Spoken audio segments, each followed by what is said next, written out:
13 अगस्त 2025 की शाम लगभग 3 बजे के आसपास का वक्त रहा था। विनोद पटेल नाम का एक किसान जो अपने खेत पे जाता है। जब खेत पे पहुंचता है तो उसे अजीब तरह की दुर्गंध आ रही थी और उस दुर्गंध को लेकर वो बहुत ज्यादा परेशान हो जाता है। ये देखने की कोशिश कर रहा था कि आखिरकार इतनी दुर्गंध कहां से आ रही है। तभी वो पीछा करता करता उस दुर्गंध के अपने खेत के उस कुएं तक पहुंच जाता है और उस कुएं में जब झांक कर देखता है तो 2 बोरियां थी जो पानी में तैर रही थी। बस उसने इतना देखा और इतना देखने के बाद आसपास के खेतों में काम करने वाले किसानों की भी आवाज लगा देता है। और जैसे ही किसान मौके पर पहुंचते हैं तो वो आपस में बातचीत करने लगते हैं। वो किसान कहते हैं कि तुम कुछ खुद मत करना, एक काम करो, पुलिस को 112 नंबर पर फोन करके बुला लो। पुलिस ही अपने आप से इस मामले की जांच पड़ताल करेगी कि आखिरकार ये दुर्गंध क्यों आ रही है, क्योंकि इससे पहले कभी ये खाद के कट्टे या खाद की बोरियां देखी नहीं गई थी। अब पुलिस सूचना मिलने पर मौके पर पहुंच जाती है और उन दोनों बोरियों को बाहर निकलवाया जाता है। जैसे ही बोरी बाहर निकल के आती है तो पता चलता है कि एक महिला की लाश है और उन दोनों बोरियों के अंदर शव के 4 टुकड़े थे। अब जब 4 टुकड़े थे, एक गर्दन से लेकर धड़ के बीच का हिस्सा था और बीच के हिस्से से लेकर घुटनों तक का हिस्सा था। साथ ही महिला के हाथ थे जिन्हें देखकर साफ सहज ही अंदाजा लगाया जा रहा था, लेकिन सिर नहीं मिल रहा था और पैर नहीं मिल रहे थे। सर और पैर कहां हैं? इसके बाद पुलिस ने उस कुएं के अंदर के पानी को बिल्कुल बाहर निकलवा दिया ताकि ये पता चल सके कि आखिरकार सर यही हैं या फिर कहीं और हैं। पुलिस ने तमाम कोशिशें कर ली लेकिन ना सर हाथ लग रहा था और ना ही पैर हाथ लग रहे थे। इसके लिए 18 टीम बनाई जाती हैं। 18 टीम में 50 से ज्यादा पुलिस वाले होते हैं। उन 50 से ज्यादा पुलिस वालों ने लगभग आसपास के जितने भी 100 से ज्यादा गांव थे, गांव गांव घर घर जाकर लोगों से पूछताछ की।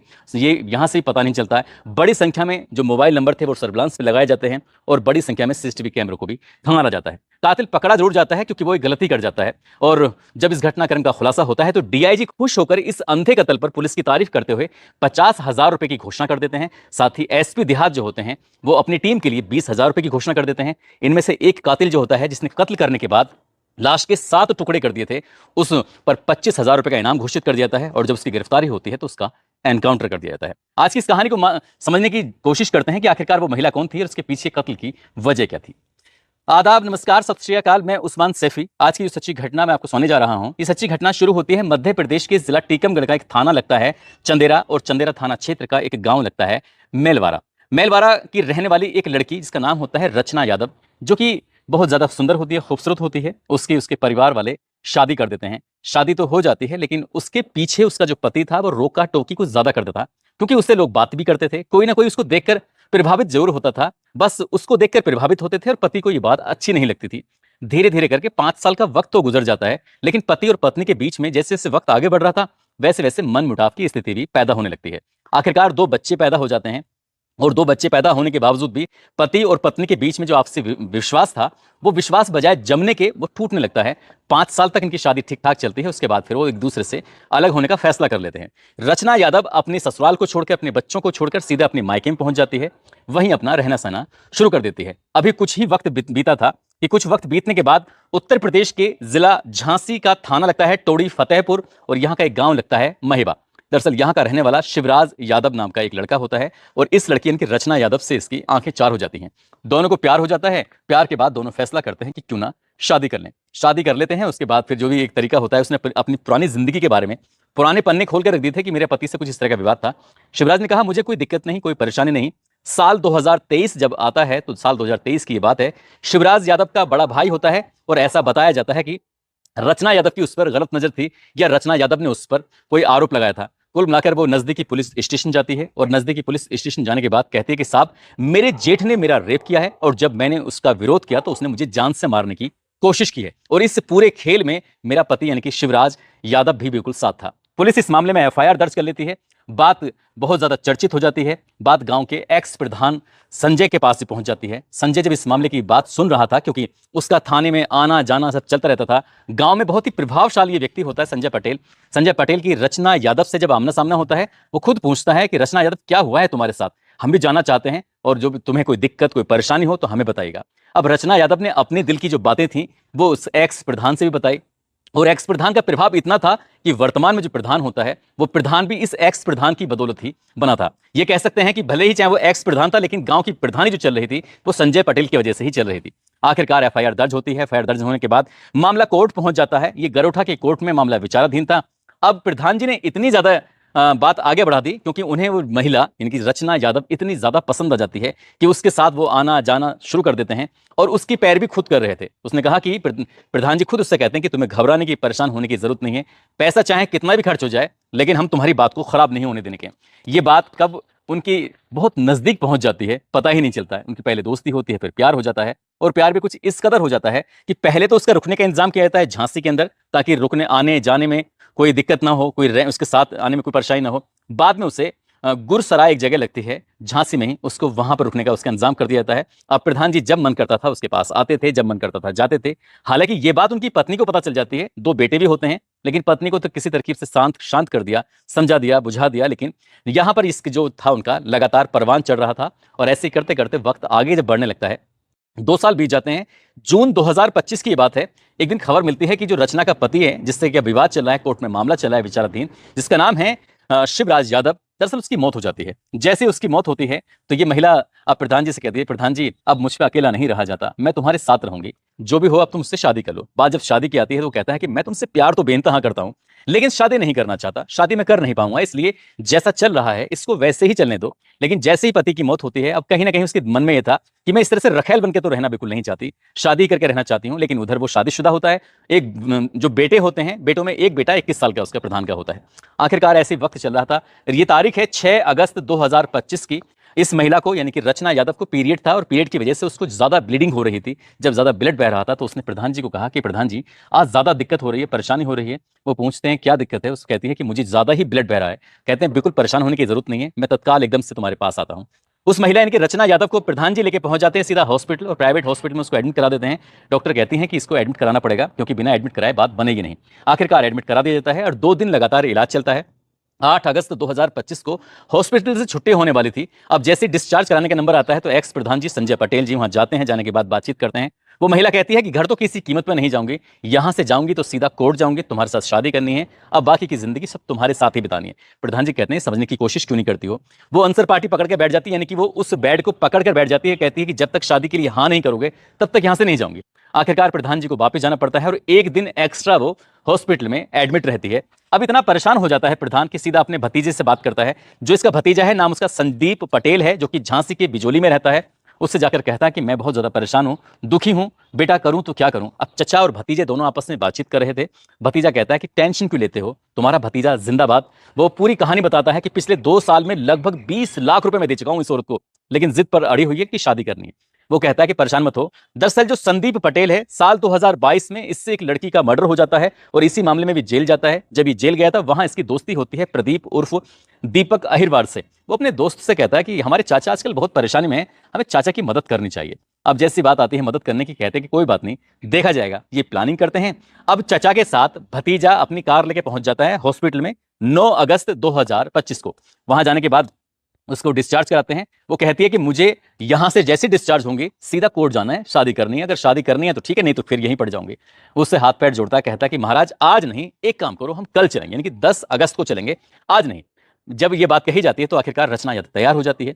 अब चचा भतीजे उसे अपने साथ लेके जब जाने लगते हैं तो भतीजा गाड़ी चला रहा था, और रचना यादव पीछे बैठी थी। प्रधान जी भी उसके एकदम बगल में बैठ जाते हैं, उससे प्यार का इजहार कर रहे थे, और कह रहे थे कि बिल्कुल परेशान होने की जरूरत नहीं है, वैसे भी 2-3 दिन तुम हॉस्पिटल में एडमिट रही हो, दिमाग वैसे ही खराब हो गया होगा, आओ चलो कहीं सैर सपाटा करने के लिए चलते हैं, घूमने के लिए चलते हैं। जहां हॉस्पिटल था वहां से लगभग 70 किलोमीटर दूर एक लहचूरा एक बांध लगता है, वो उधर चलने लगते हैं। जब उधर जा रहे थे रास्ते में कस्बा पड़ता है, और जो कस्बा पड़ता है तो रास्ते में एक उन्हें शराब की दुकान दिखाई दे जाती है। प्रधान जी कहते हैं कि यार बहुत मैं तकलीफ में हूँ, टेंशन में हूँ, क्यों ना यार शराब पी जाए। अब शराब वाली बात आती है तो जो दोस्त होता है इसका संदीप का, प्रदीप, वो भी रास्ते मिल जाता है। आखिरकार शराब ली जाती है, बैठ के तसल्ली से शराब पीते हैं। वक्त को जाया कर रहे थे, खराब कर रहे थे, यानी कि दिन का वो चले हुए थे, और दिन होते होते कब शाम हो जाती है, और शाम होते होते कब रात होने लगती है, पता ही नहीं चलता। रचना यादव कहती है कि बहुत ज्यादा शराब पी ली है, घर चलते हैं, अब एक काम करो, ज्यादा रात हो रही है। अब ऐसे करते करते ये सीधा पहुंच जाते हैं लहचूरा के बिल्कुल बांध के एकदम करीब पहुंच जाते हैं। इसी बीच में शराब के नशे में प्रदीप एकदम गुस्से में आता है और कहता है कि रचना यादव से कि देख रचना, सीधे सीधे साफ साफ कह रहा हूं, प्रधान जी तो सब बिल्कुल भी बिहाना करने के हैं, इसलिए ज्यादा टेंशन लेने की बिल्कुल भी जरूरत ना है। कुछ इसी अंदाज में जब प्रदीप ने ये बात कही तो रचना यादव को बहुत ज्यादा गुस्सा आ जाता है। कहते हैं कि तुम्हारी हिम्मत कैसे हुई, तुम होते कौन हो ये बात कहने वाले कि प्रधान जी मुझसे शादी करेंगे नहीं करेंगे। वो कहता है कि मैं जो कह रहा हूं बिल्कुल सही कह रहा हूं। क्यों प्रधान जी, हम जो कह रहे हैं बात सही है या गलत है। अब प्रधान जी की सपोर्ट में भतीजा है और भतीजे का दोस्त प्रदीप है, तभी प्रधान जी कह देते हैं कि हाँ ये बिल्कुल सही कह रहे हैं। जैसे ये बात रचना सुनती है तो रचना को बिल्कुल भी यकीन नहीं आ रहा था। रचना कहती है कि चलो ठीक है चलते हैं, और जब जाएंगे ना तो उसके बाद फिर जो आगे होगा उसकी तुमने शायद कभी कल्पना भी नहीं की थी। जब ऐसा कुछ होता है तो कहा सुनी हो जाती है। प्रधान जी को गुस्सा आ जाता है। प्रधान जी ने उसका गला तब तक दबाया जब तक कि उसके प्राण नहीं निकल गए। हालांकि उसने छटपटाने की कोशिश की तो भतीजे ने हाथ पैर पकड़ लिए और जो साथी जो था उसका दोस्त, उसने भी हाथ पैर पकड़ लिए। कुल मिलाकर उस महिला को छटपटाने का ठीक से मौका भी नहीं मिल पाया, न चीखने का मौका मिला, न चिल्लाने का मौका मिला, और उसकी दम निकल जाता है, वो मर जाती है। रात ज्यादा हो जाती है। उन्होंने प्लान बनाया कि क्यों ना इस महिला को बहुत सारा वजन इसके साथ बांध दिया जाएगा, और बांधने के बाद जो ये लहचूरा बांध है दरअसल इसमें फेंक देते हैं, लाश पड़ी रहेगी, वजन के मारे कभी उठ के ऊपर आएगी नहीं, और यहां से जब इसकी लाश ही नहीं मिलेगी तो हम कभी पकड़े भी नहीं जाएंगे। कुछ इसी तरह की प्लानिंग थी। उन्होंने सारा इंतजाम कर लिया, पत्थर का इंतजाम किया, ईंटों का इंतजाम किया, बांधने का इंतजाम किया, सब कुछ इंतजाम कर लिया था। और जैसे ही उस लाश को इस लहचूरा बांध पर फेंकने वाले थे, अचानक से कहीं से प्रकट हो जाती है 112 नंबर की गाड़ी। जैसे 112 नंबर की गाड़ी प्रकट हो जाती है, उसके जो एक तो रात में लाइट बहुत दूर भी होती है तो ऐसा लगता है एकदम बहुत करीब में है।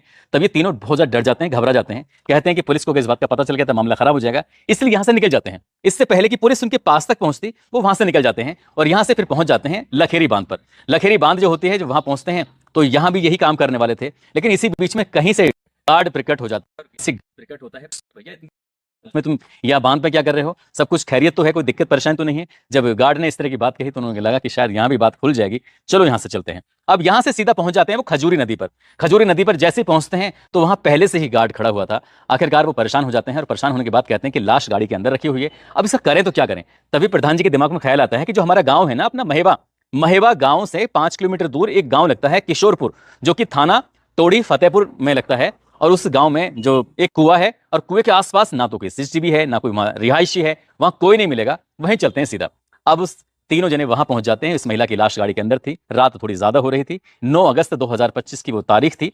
आखिरकार वहां जाने के बाद रचना यादव के शरीर के अलग अलग करके 7 हिस्से किए जाते हैं, यानी कि इसको गर्दन से अलग किया जाता है, साथ ही धड़ को काटा जाता है, दोनों हाथ काटे जाते हैं, और उसके बाद घुटनों से दोनों पैरों को अलग कर दिया जाता है। उनके पास खाद की बोरियां थी, खाली कट्टे थे, उन खाली बोरियों के अंदर लाश को रखा जाता है। बहुत सारा वजन यानी कि ईंट और पत्थर उसके अंदर रखे जाते हैं। सर को और पैर को छोड़ के तो उस कुएं में डाल देते हैं, और कुएं में डालने के बाद यहां से निकल जाते हैं और लगभग अपने ही गांव से 7 किलोमीटर दूर लखेरी नदी के पुल पर जो थे बाकी हिस्से उसको फेंक दिए जाते हैं। और जैसे ही ये बाकी हिस्से फेंके जाते हैं, अब ये सोच रहे थे कि शायद कभी पकड़े नहीं जाएंगे, लेकिन जो रचना यादव थी वो अपने भाई से बातचीत किया करती थी कभी कभार। अब रचना के भाई ने 9 तारीख को जो फोन किया है, 9 की रात को, तो उसका नंबर बंद आ रहा था। वो परेशान हो जाता है कि बहन का नंबर क्यों बंद आ रहा है, क्या दिक्कत है। 10 को फोन करता है, 11 को फोन करता है। धीरे धीरे करके वक्त आगे बढ़ रहा था। उधर जो पुलिस को लाश मिलती है तो पुलिस लगातार कोशिश कर रही थी कातिल को ढूंढने के लिए, लाश की शिनाख्त करने के लिए। आखिरकार ये थाने में पहुंच जाता है इस लड़की का भाई, टोड़ी फतेहपुर में, क्योंकि इसी इलाके में ही तो उसकी ससुराल थी महेबा में। जब वहां जाता है, जाने के बाद कहता है कि मेरी बहन है, कई दिन से उससे बातचीत नहीं हो पा रही है, सब एक बार देख लीजिए, पता कर लीजिए। मोबाइल का नंबर दिया जाता है, उसकी सीडीआर निकलवाई जाती है, लोकेशन निकलवाई जाती है, तो पता चलता है कि महेबा के पूर्व प्रधान संजय पटेल इस रचना यादव से बहुत सारी बातें किया करते थे। हालांकि गांव के इलाके के लोगों को पता था, गांव के लोगों ने सुबहट के तौर पर कहा कि हो सकता है कि ये लाश रचना यादव की हो, लेकिन किसी की थाने में जाकर कहने की हिम्मत नहीं थी। आखिरकार उस लड़की के यानी कि उस महिला के भाई ने जाकर जब थाने में बातचीत करती है और पुलिस ने जब कड़ियों को जोड़ना शुरू किया, तो ये सीडीआर की वजह से आखिरकार प्रधान जी कब्जे में आ जाते हैं। जब पुलिस प्रधान जी को 20 अगस्त 2025 को पकड़ती है तो ये पता चलता है कि वो कहते हैं कि रचना यादव तो जिंदा है, किसी ने झूठी अफवाह फैला दी होगी, मैं अभी 1 घंटे में लेके आ रहा हूं, आप थाने पहुंचो। जैसे वो पुलिस ने उसे छोड़ा, वो वहां से निकल जाता है, लेकिन पुलिस से ज्यादा भाग नहीं पाता है। आखिरकार पुलिस उसे पकड़ लेती है। उसका जो भतीजा होता है संदीप, उसको भी पकड़ लेती है, और भतीजे का जो दोस्त होता है प्रदीप, आखिरकार उसको भी पकड़ा जाता है। लेकिन दुगांत गांव के पास पुलिस की उससे मुठभेड़ हो जाती है, और जैसी मुठभेड़ होती है तो पुलिस की गोली उसको लग जाती है, क्योंकि वो पुलिस पर लगातार फायरिंग कर रहा था। उसी ने कुल्हाड़ी से 7 टुकड़े किए थे उस महिला के, महज 15,000 रुपए के लिए। और वैसे जब 15,000 रुपए दिए जा रहे थे, उसने कहा प्रधान जी आपके लिए तो जान भी कुर्बान है, कैसी बात कर रहे हो आप, एक बार नहीं कई कत्ल कर सकते हैं। इस तरह की बड़ी बड़ी वो हाँक रहा था। लेकिन जब पुलिस ने जब उसको की गोली लग जाती है तब वो रोने लगता है और सबके सामने कह रहा था कि अब भविष्य में कभी ऐसा अपराध नहीं करूंगा। इस घटनाक्रम का खुलासा हो जाता है और डीआईजी खुश होकर इस पुलिस की टीम को 50,000 रुपए की घोषणा करते हैं। साथ ही एसपी देहात 20,000 रुपए की घोषणा करते हैं। और पुलिस की खूब वाहवाही हो रही थी, क्योंकि वाकई ये अंधा कत्ल था, कातिल को ढूंढ पाना बहुत मुश्किल था। उन्होंने बहुत अच्छी चाल चली थी कि आधा हिस्सा अलग फेंकेंगे, सर मिलेगा ही नहीं तो पहचान हो ही नहीं पाएगी। दोस्तों, इस पूरे घटनाक्रम को सुनाने का उद्देश्य किसी को परेशान करना नहीं है, किसी का दिल दुखाना नहीं है, बल्कि आपको जागरूक करना है, आपको सचेत करना है। और इस कहानी से कहीं ना कहीं ये पता चलता है कि जो ये महिला है, इस महिला का जो चरित्र था शायद वो ठीक नहीं था। यही कारण था कि उसकी शादी होती है, 5 साल पहले पति के साथ रह पाती है, दूसरी शादी करती है, उससे भी बात नहीं बन पाती और जेठ पर ये रेप जैसा आरोप लगा देती है। और ये अपने पति और जेठ पर आरोप लगाती है तो गांव के प्रधान से इसका अफेयर शुरू हो जाता है। अब गांव के प्रधान से अफेयर के बाद फिर उससे शादी भी करना चाहती है, ये जानते हुए कि वो शादीशुदा है और उसके 2 बेटे भी हैं। इसलिए महिला को शायद गैर मर्दों की लत लगी हुई थी और इसलिए उसने ये सब काम करने की कोशिश कर रही थी। जाते जाते